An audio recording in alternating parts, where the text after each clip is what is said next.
Welcome to another episode of Threads of Enlightenment. Tonight we have, or today in some cases, wherever you're listening, we have Vic, and I'm excited about Vic because I'm reading his bio, and I am excited of what he does. I can't wait to hear his story.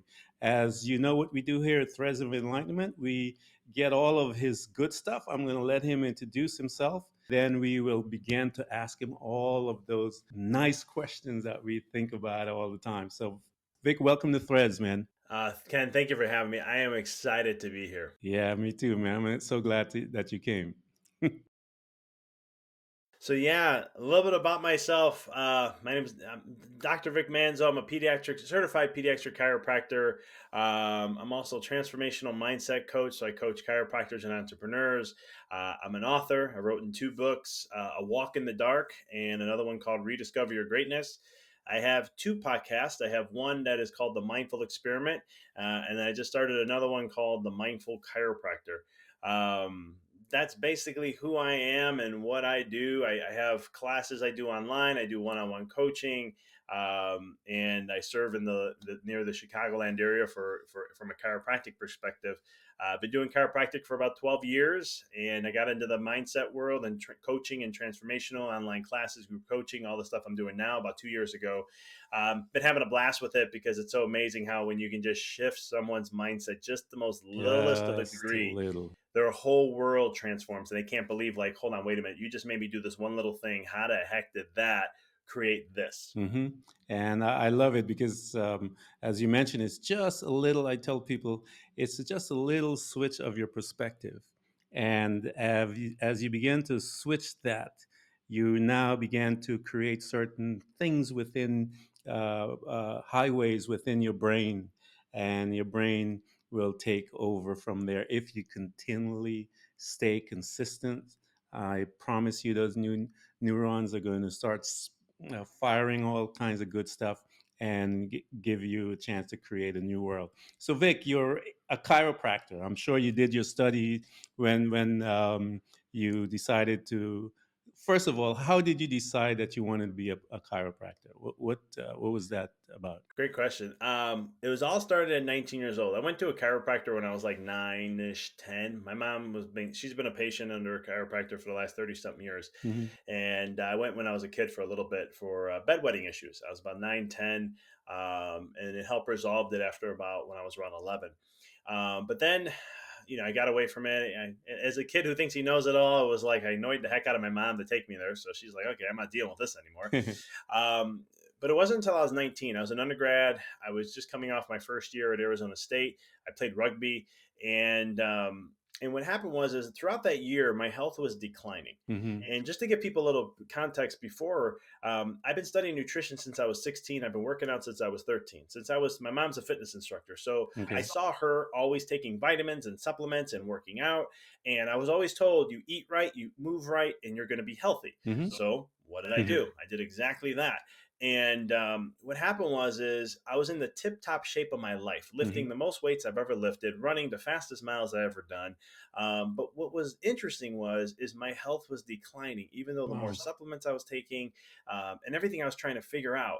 And so it came to a point where I looked at my mom and I said, hey, can you book me an appointment to a doctor? I think I have a blood disorder, because it wasn't just like one thing I had going on. It was like I had sores on my mouth every week. I had acne on my back, which I never Wow. had acne, headache, sensitivity to light, all these things. And it was Mm-hmm. just really worrisome.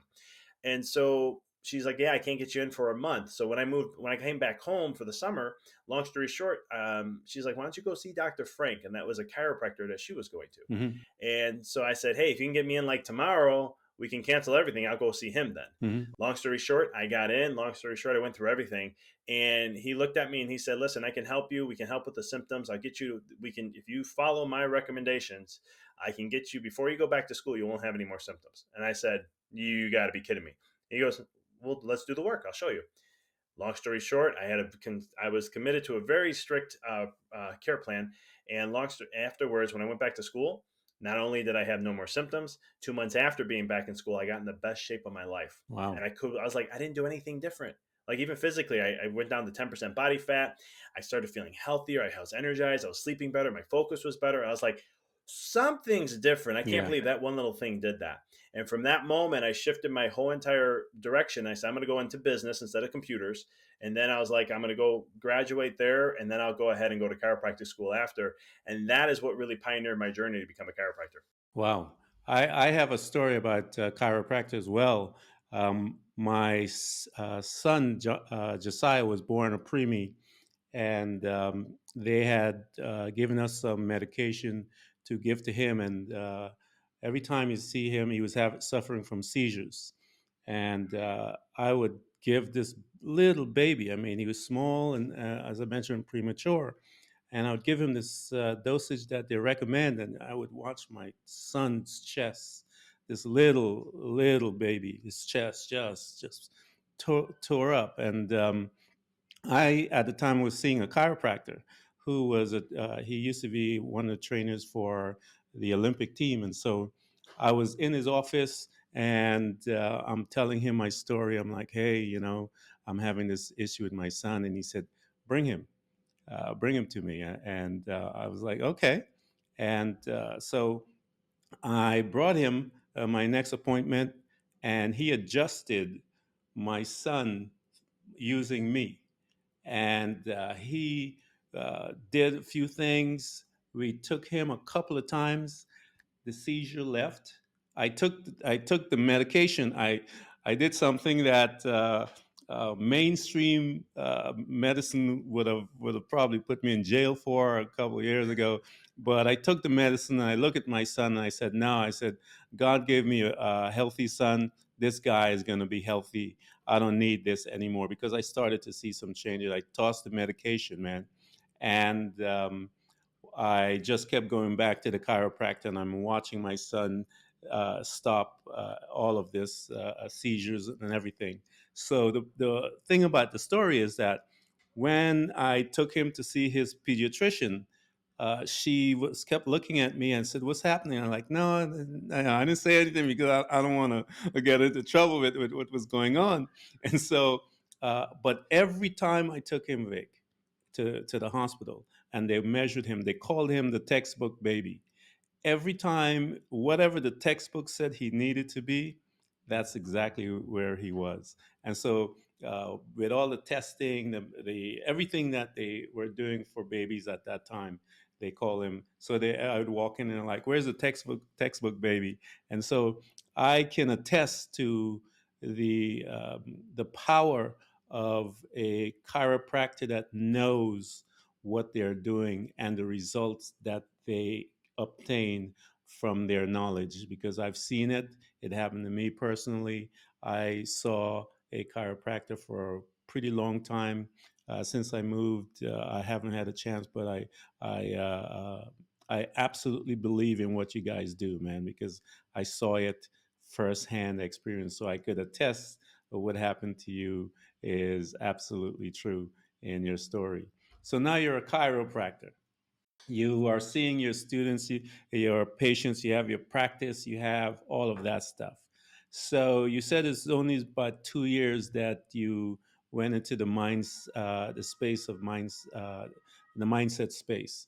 So how many years were you in from jump set to where you started 2 years ago? Was it 10, 12 years? Was it? Pretty much. I mean, if I look at it, I was 23 when I started the journey. So I'm 38 now. So it's been about 13 years I've been studying, it's studying like, quantum physics, universal laws, spiritual laws, nature laws, and then also just to tie in too, learning and understanding neurology and understanding the body also had laws within itself that tied with everything else. And so it also deepened my understanding of how the mind works and all the sciences that chiropractors have to go through to understand the brain. And then my advanced studies too, to where I was like, hold up, I have all this knowledge here that I've learned. How does it all interconnect? And that's when I started that journey on mindset. And I started using these tools on myself. And I started just the littlest changes. It was amazing. Mm-hmm. And my whole world would change. And I'm like, okay, that universal law states this. Okay, I'm going to follow this and I'm going to trust it. And I'm just going to build the habits with it. And then all of a sudden I'm living that and I'm going, this is cool. I think Yeah. I have the rules of the game of life here. And then I just started to apply, and I started studying psychology and all these other things in that journey, to really grasp why. Because one of the things that intrigued me, this is the question I asked myself: why? And it was in athletes. Why do some athletes are just good, and why some are great? Hmm.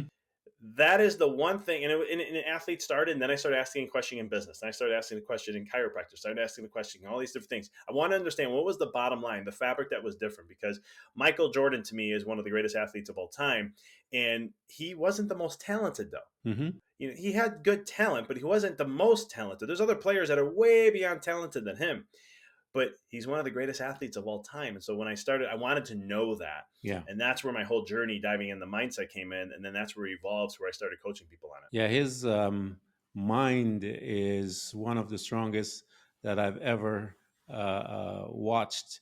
The focus that he gives to his mind and the understanding of his mind and how it relates to his performance as an athlete. And I try to tell people, you mentioned it, your perception, your mindset. It is not as difficult as people think it is. And you and I had just talked previously, and we talked about how it's just a minute change. And it's not even something that is strenuous. It's not something that is costly in the sense that you have to go out and spend all this money and all this kind of crazy things. It's just a little mind shift.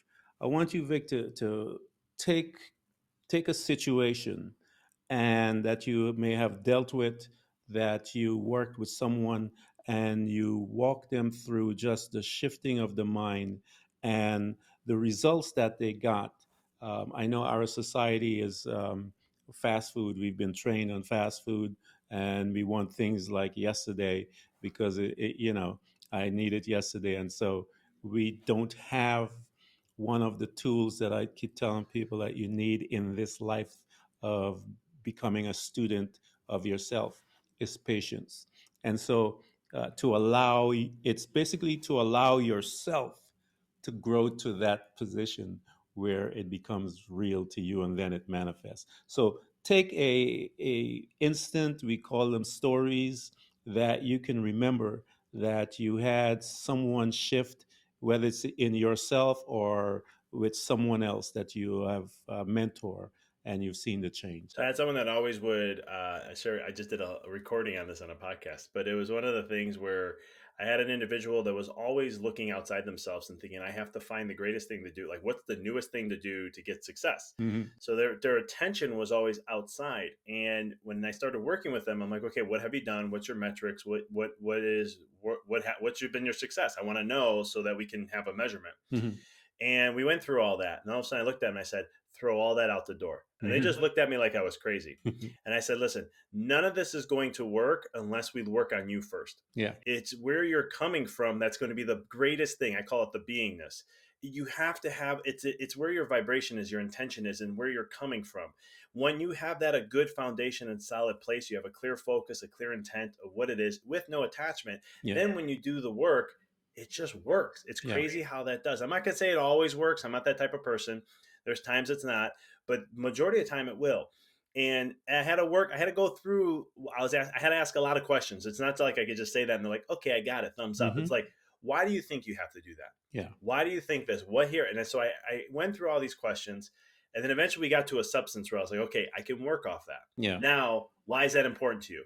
Why do you want to have this? Why do you Hmm. want to see new patients? Why do you want to have that? And so we went through that whole journey because we have to really get crystal clear on what our intention and our vision is of what we're doing. Yeah. And so it's just it's a simple shift. All it is basically all I'm saying is, why are you doing this? Yeah. Right? Yeah. Answer that question to the fullest, and then all of a sudden I said, now we can develop a plan. Now you have clarity to understand Hmm. why you're doing this. Yeah. Now you understand what's the purpose. It's not a monetary thing, even though you want you have a business, you got to make money. Hmm. I said, but you have a deeper reasoning. There's deeper purpose Yeah. behind it now.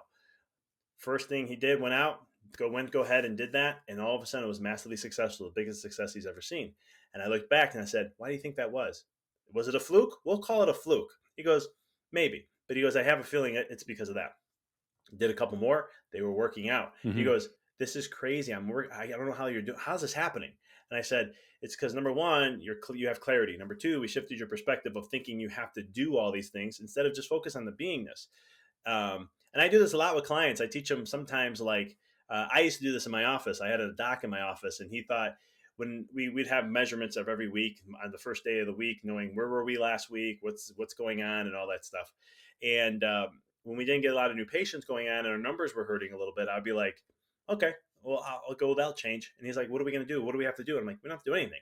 He's like, what do you mean? I was like, let's just focus on what are we doing here? Why are we here? Let's Hmm. get really clear on that. Let's open the door to that. Let's not have an attachment that it's going to happen, that what we're expecting to happen, and just know that there's people there who are going to resonate with us because it's like sending a signal out to the universe, and it's all going to work out. Yeah. And he was just like, I don't get it.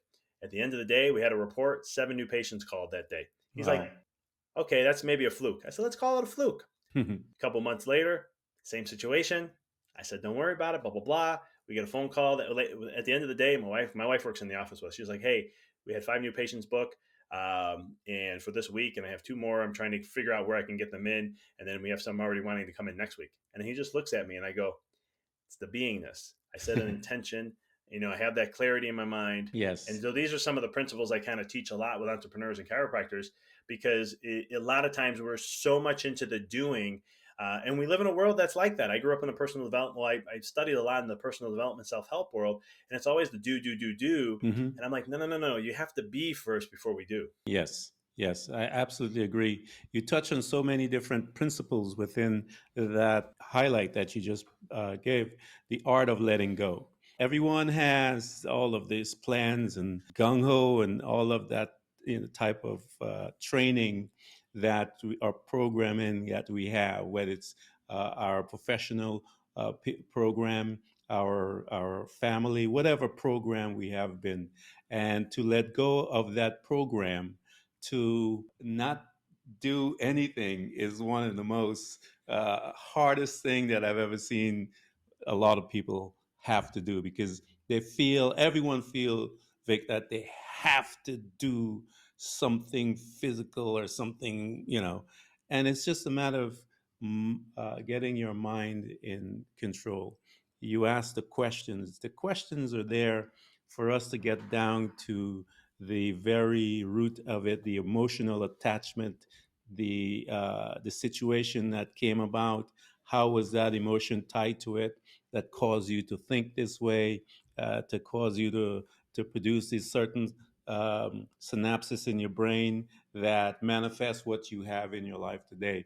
And so you're asking all these questions and what we do is simply to make the person aware of their intention as to why, your purpose, why, how, what, and as you begin to deal with all of that, and I always tell people that your blessing is right there. It's waiting for you, just for you. It's waiting for you to let go. It's waiting for you to begin to shift your mind state.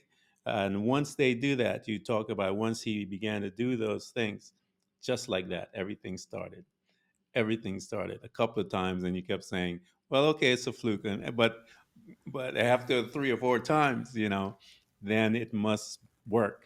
And we try to uh, that's one of the hardest things, Vic, to get a person that has been programmed to that degree to let go, because they feel that if they let go, they have no control. So true. Yeah, the control, the uncertainty, right? Like, look Yeah. what's going on in the world with COVID. I always tell people the amount of fear that has come, and I get it, Yeah. but at the same token, I always look back, and everything in life always happens for a reason, and Oh there's yeah. always a purpose behind it, even though we may not be conceptualize or logically try to figure it out. And for me, when it was starting to come, and everything was happening, I started meditating, and I'm going, all right, why universe? Why is this here? Like, Hmm. what is this here to teach us? And then all of a sudden, I kept seeing uncertainty, uncertainty. And I said, okay, let me see. So I let the time go, and all of a sudden, I'm going.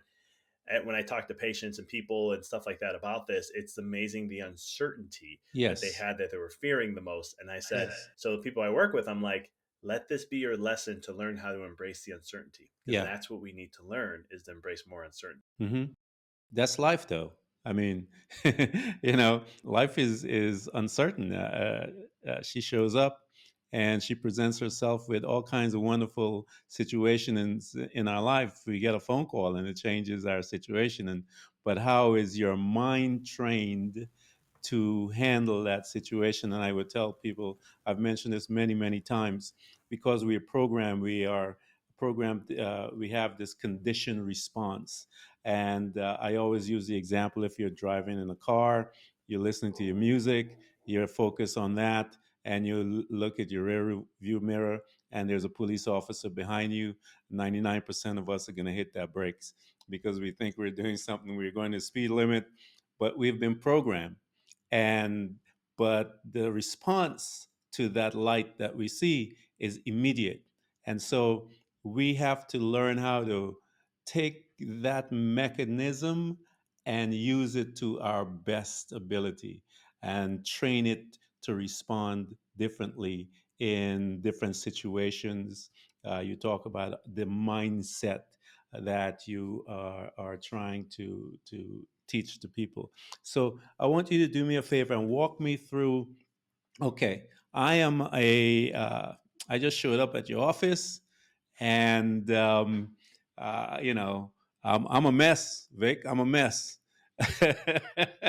you know, you see it on me. I sit down. You see all the stress all over me. I have problems with my wife. The work is all over the place. Talk to me, Vic. Talk to me. Walk me through this.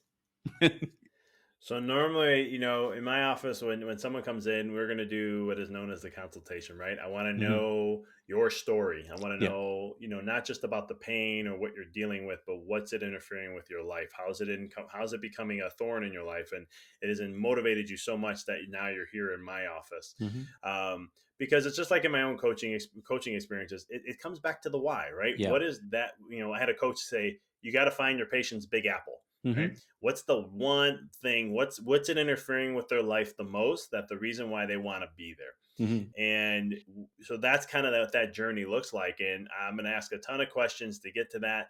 Sometimes there's where I'll educate my patients a little bit about what really chiropractic is, because unfortunately there is a lot of misunderstanding with chiropractic. So Yeah. on day one, my patients will hear me say, and I'll tell them very forward, I'm very transparent about what chiropractic is. And I'm going to tell you straightforward that chiropractic does not treat a condition, an illness, a symptom, or disease. So I want you to know that what I'm doing has nothing to do with, let's say they're coming with back pain, or it could be seizures, or it could be colic for a baby, or digestive issues. I'm like, there is not an adjustment that treats that. And it's programming, right? I Yeah. go to a doctor because I have an issue. Yeah. Well, treatment is a medical term. That's not a holistic term, or a chiropractic term. And so what I say is that I'll tell them, like, when I make an adjustment, my focus is how do I get communication to your brain better? hmm Because your brain has everything there, what it needs to do. So I'll walk them through that process, and then, educate through there. And then we dive into talking about what they're going to do. We have technology in our office that we Yeah. analyze to Yeah. see what's going on with their nervous system, how well is their quality of life. You don't have to tell me how you're handling life. I already have the technology that's going to tell me that for me, and that's called heart rate variability. Yeah. And people laugh at me sometimes when I go through it. They're like, "How?" When I explain what it's showing and all this, and they look and they go, How are you describing my life so accurately?" And I start laughing. I'm like, this tells me your quality of life, how you handle things. Where's your nervous system at?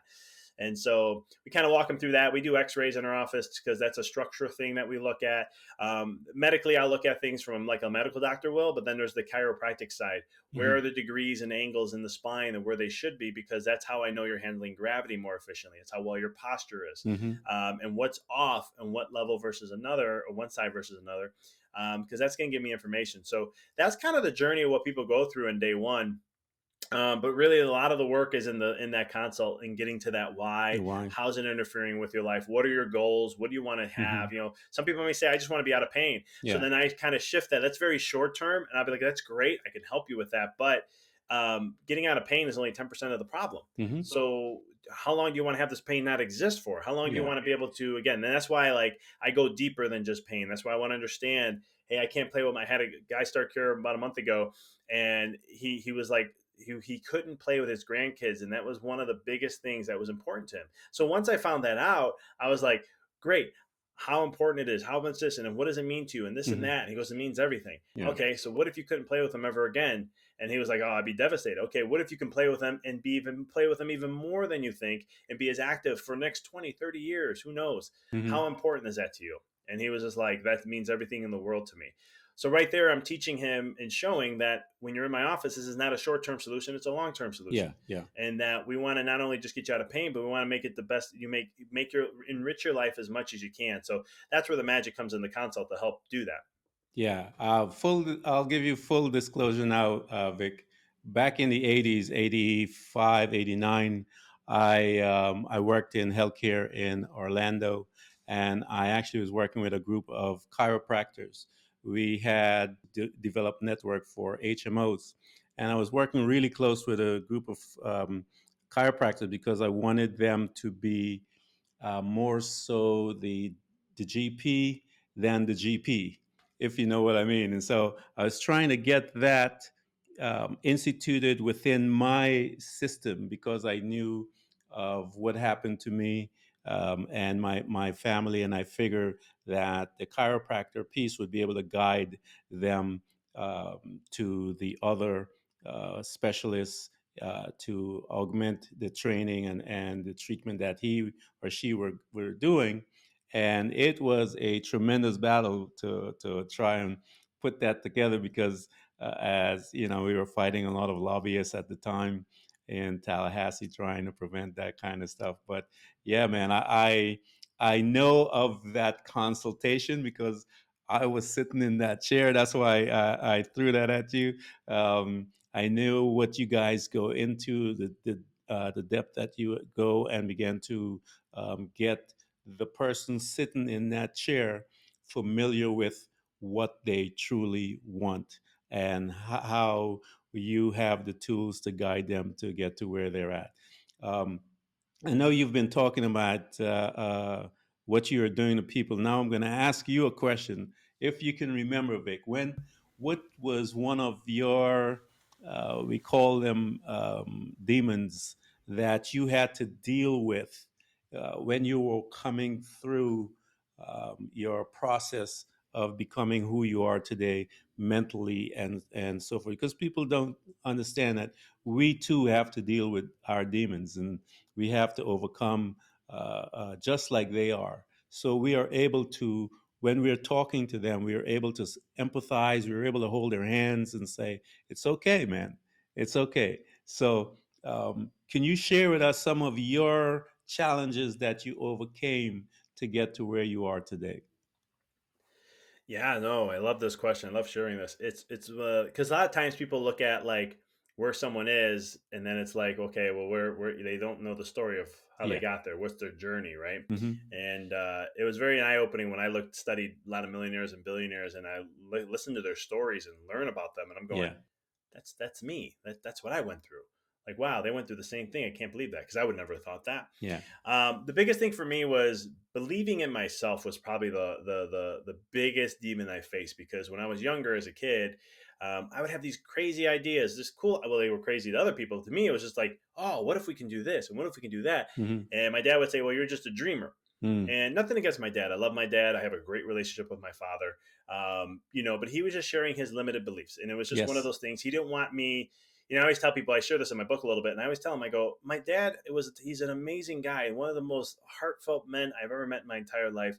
And I always say, he didn't want me to see the shortcomings of life. That's why he Hmm. said those things. Yeah. It's not because he had anything negative against me. So he would always be like, oh, you're a dreamer. Oh, yeah, that's not going to happen, and whatever it may be.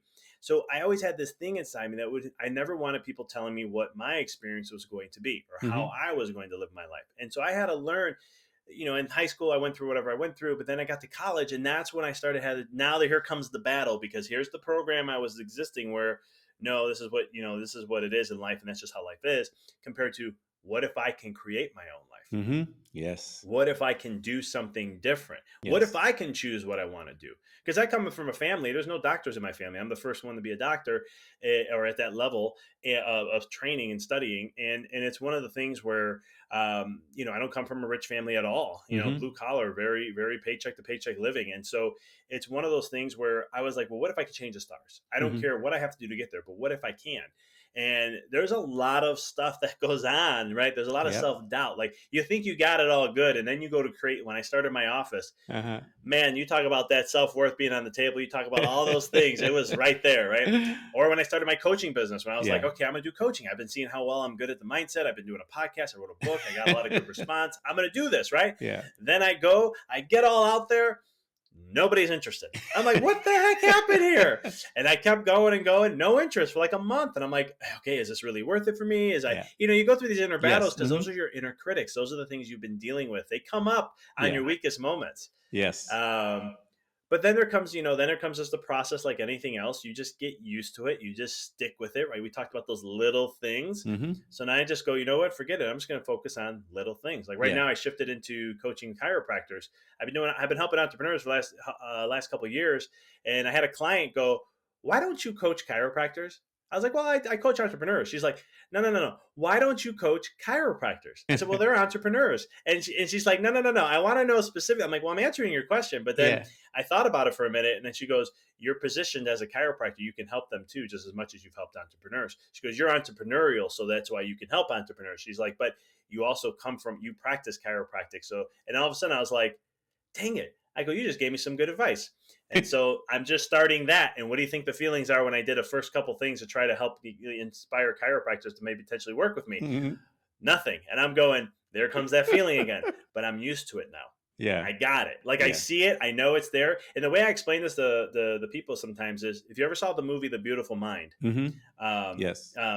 this is the exact example of it, because it's all those shadows, the demons, whatever you like to call them. Yeah. They're always going to be there, Yes. um, but they get smaller as Smaller. you Yes. grow. They do Yes. change, though. I will Mm-hmm. say, Oh yeah. they do know how to. They grow with you, I should Yes. say. Mm-hmm. Um, but the better you work on your mind, and keeping your mind sharp and keeping it centered and focused, the smaller they get, and Yes. they'll still always be there, and they'll change with you. But the smaller they get, I must say. Yes, I absolutely agree. I think I always say they study us just like we study them. But as we begin to get stronger belief in ourselves, there's a Bible scripture that I remember. It says, "All things are possible to the man who believe."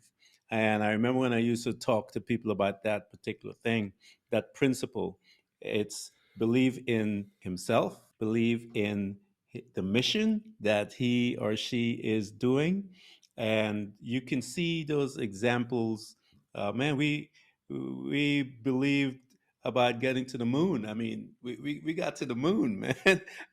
And we are looking beyond the moon because a group of people believed that this is possible, and then they began to put the mind together, just like what we try to do in our lives. It was the mind that caused them to produce the rockets, the type of material, all of this thing they fashioned with the mind.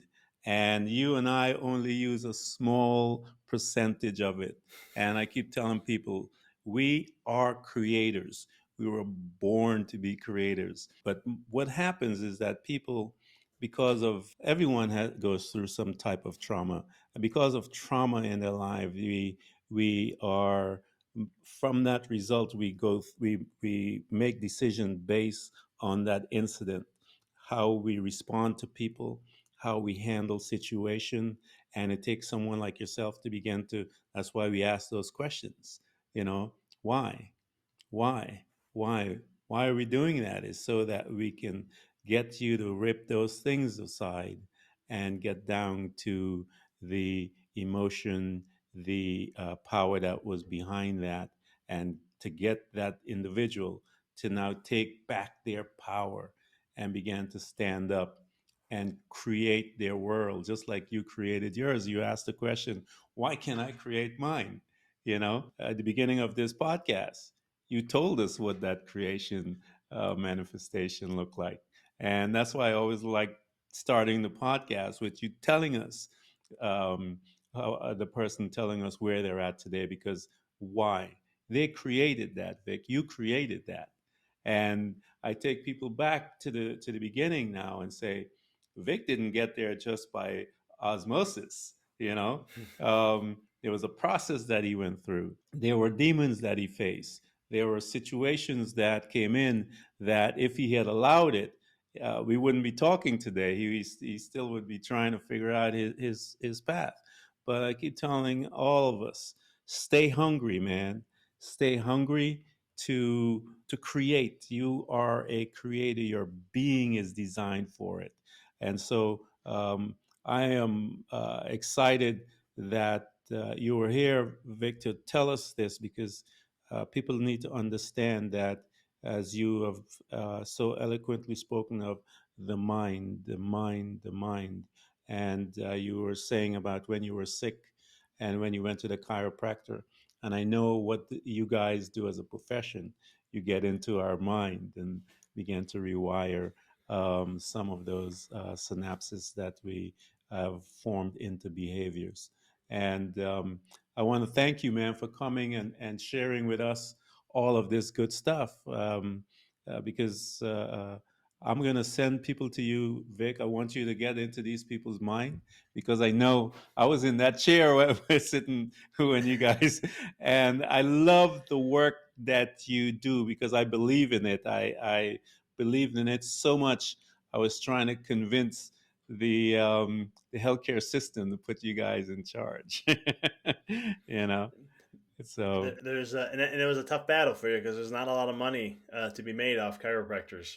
yeah, you guys do tremendous work. Like I said, saw one for years, and I fell and I broke my coccyx on my back, and I went to him for that. But he began to change my entire life. It wasn't just that he was dealing with. He began to change my mindset as to how to manage and control and move pain, and I mean, a tremendous amount of things. And then he taught me about my son, and I gave that testimony of this guy was full fledged. If you guys saw my child, he was just a little kid, preemie, and a chiropractor took him, had me hold his hand, hold him up, and adjust him with me. And my child today is 6'2", doesn't stutter, no, no seizure or anything residual effect of it. So I know what you guys do, Vic. I know it. Awesome. Yeah, it's amazing how, we can talk about this in business and life, even in health. The power resides within you. Yeah. And you just got to unleash that. And that's just and that's the beauty. Like when I got to take a step, sit back and look and go, okay, I've been a chiropractor for so long. Okay, what is this here to, why am I a chiropractor? And what Yeah. is this here to teach me besides my vision? And then all of a sudden, that's when I started looking back, going, hold on, what do chiropractors teach? What's our philosophy? What's the things we share? Hmm. What's the science behind it? And then it's like, holy cow, I've been doing what I've always wanted to do, is which help raise the consciousness of a human being that I work with. Yeah. And now I'm like, wow, I can just do this in the mindset world. And it's that the principles are so easy to transfer over. Yes. And like I said, I want to thank you for visiting us at Threads of Enlightenment. I am going to make sure that once I put this together, I get all of your information so that we could steer people to you, because I know I want you guys to contact him in his email and all kinds of good stuff, and buy his books, get everything that you can get your hands on, because uh, if we try to tell people, find someone that your story resonates with and model yourself after them, get the same results. Make sure that you get a chance to read his book, because when you read his book, you're having a personal conversation with Vic, and he's giving you his time. All of that knowledge that he implanted and that energy is in those books. And if you can't get him that way, call him up. They gave me everything, Vic, and I'm going to make sure that they get to you so that we can take the people to the next level, man. Thank you, brother. I appreciate you doing that. I fairly appreciate it. And thanks for having me on also. No problem, man. Peace out. Peace. everyone who's listening to this podcast. We hope to continually help you to learn how to embrace moments of darkness, because it is in the darkness that we learn how to develop and use our abilities to truly see those parts of ourselves, often invisible to us, in the light. It becomes your responsibility to navigate through all of your trials, to find out who you truly are and begin your journey to loving yourself, which is possibly one of the most difficult things you will ever do in your life. To love yourself and to find the real you. But always remember to enjoy the journey. Thank you for coming by. Please subscribe. And if you can support us financially, we deeply appreciate it.